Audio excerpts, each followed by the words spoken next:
right, welcome back. Yeah, thanks for sticking with us. We got some great stuff coming at you. As usual, joined by my co-host, Kara Castronova, two-time Golden Gloves champion, investigative journalist, and both the brains and the beauty on this show, unfortunately for me, but thank you, Kara.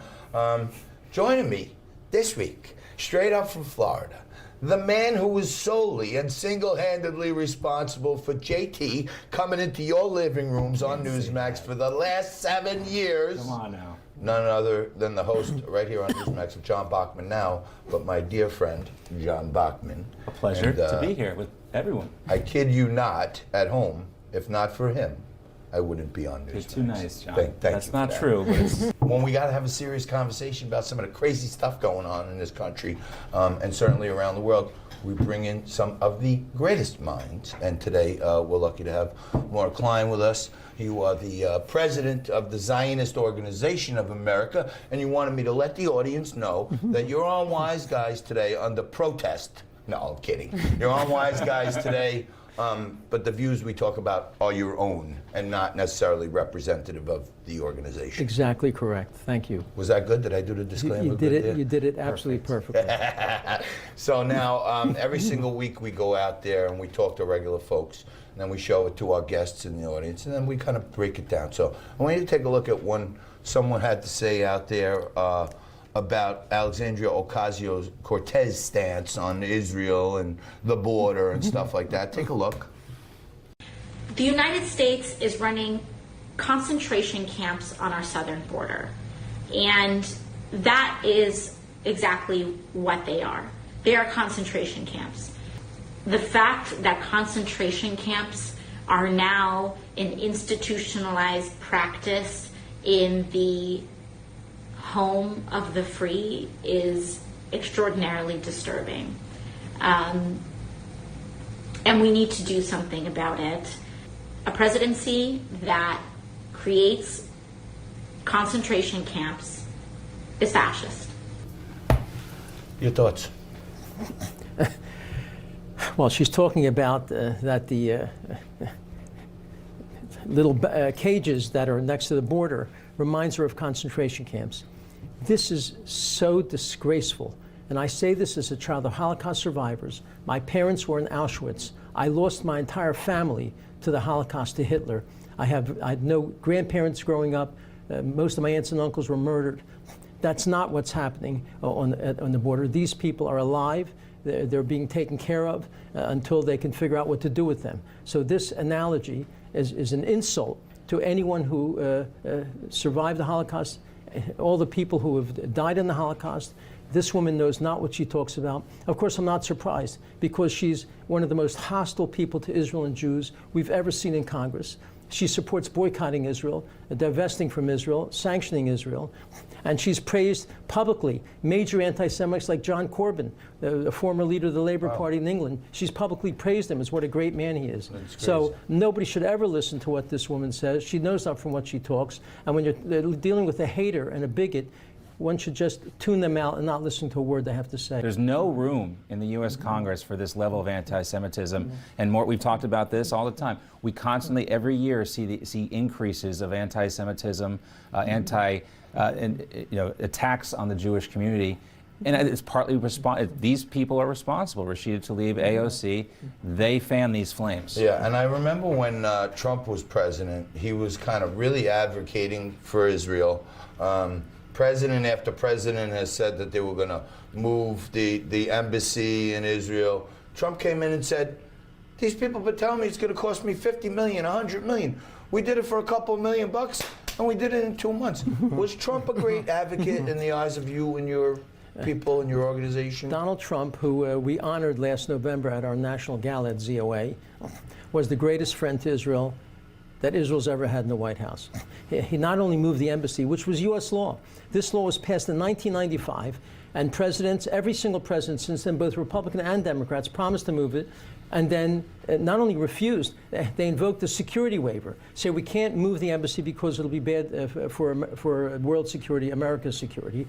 And Trump came and said, we're going to do it, it's the right thing to do, it's the law, and Jerusalem is the undivided capital of Israel. How many people know that the word Jerusalem is never mentioned a single time in the Muslim Quran. It's never mentioned. It's not a holy city to Muslims. This is one of the great myths.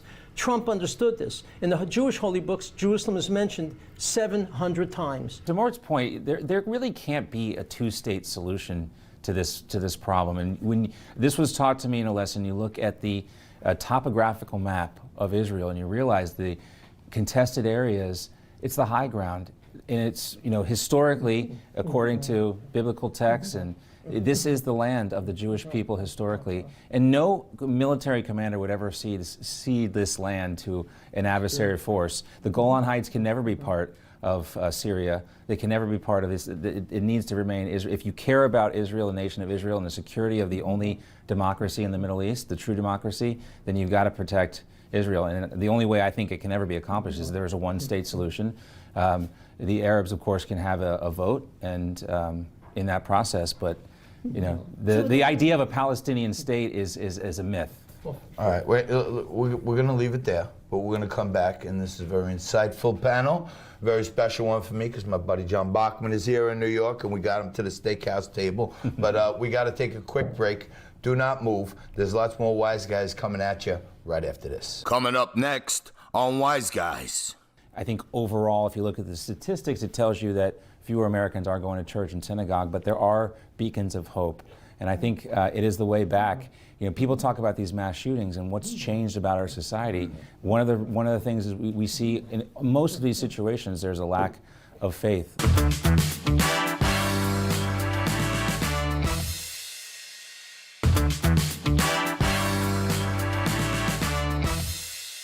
All right, welcome back. You watching Wise Guys? Yeah, we're at the table for the sit down where we take your views and we make it the news. I'm back with my panel again. Mort Klein is with us. He's the president of the Zionist Organization of America. Of course, my co-host, Kara Kashanova. And my buddy, I call him my rabbi sometimes at Newsmax when I got to go for some real career spiritual advice. This is the guy who usually advises and counsels and puts me on the right path. Johnny Bachman, thank you so much for having joining me. us. And he's the host of John Bachman Now, but I call him Johnny because I just can't help it. But thanks so much for joining us. Are we in a tough place worldwide, like with religion and the attacks on religion? The Judeo-Christian ethos is really what's not only built America, but kept it together and kept it strong. Because now we're seeing families being weakened.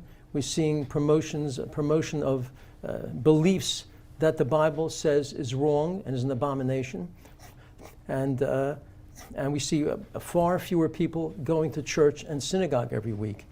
So this is not good for America, that's for sure. You go to church on Sundays. Not every Sunday, but we do. Attendance Yeah, we is do. up or is attendance down? I think where I live is somewhat unique. I live in a more conservative area of Florida. It's called Martin County. There's a still strong, I'm Catholic, there's a strong Catholic community there. But what I'm encouraged by is you do see a lot of younger people in my particular church. I think like anything else, it depends on where you are. We do see a decline in this country. I think overall, if you look at the statistics, it tells you that fewer Americans are going to church and synagogue, but there are beacons of hope. And I think it is the way back. People talk about these mass shootings and what's changed about our society.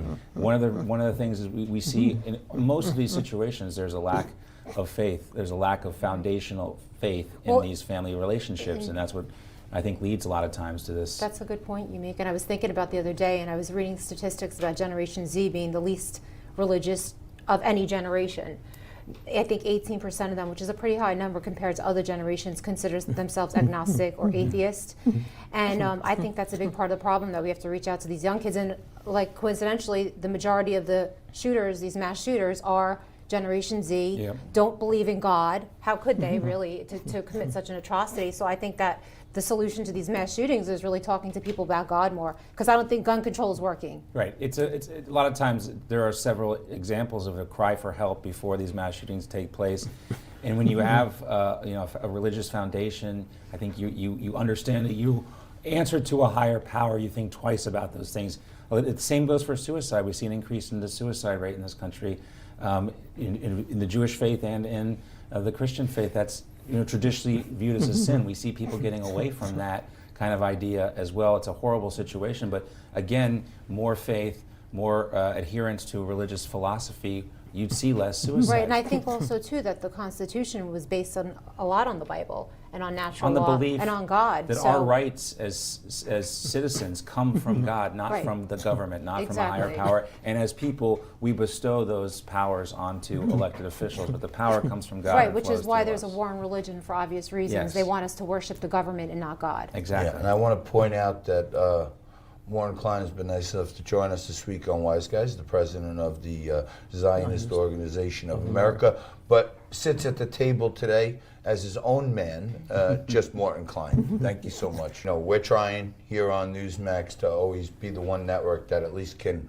recognize that the majority of this country came here and their ancestors came here because they were pursuing things like freedom of speech and freedom of religion, and a lot of the other networks forget about it. And for those of you who used to watch Fox News, thank you for coming over to Newsmax. Tell all your friends about it, and let them know that we're not afraid to talk about faith and its importance in this world and certainly in this country right now. So thank you for that. Morton Klein, thank you so much. You were great. Thank you for gracing us with your presence here at the table. I really appreciate it. Great to be here. Carrie, you were great as usual. And JB, I mean every way I said, and all you out there, when you think about Wise Guys Nation and all the good stuff we're doing, look no further than the man to my left, because he got me here and he continues to help me stay here. Thank you, buddy. Of course, appreciate John. it. Thank you. And thank you out there for continuing to tune in, for continuing to send Elliot emails about how much you love the Wise Guys, because he loves those.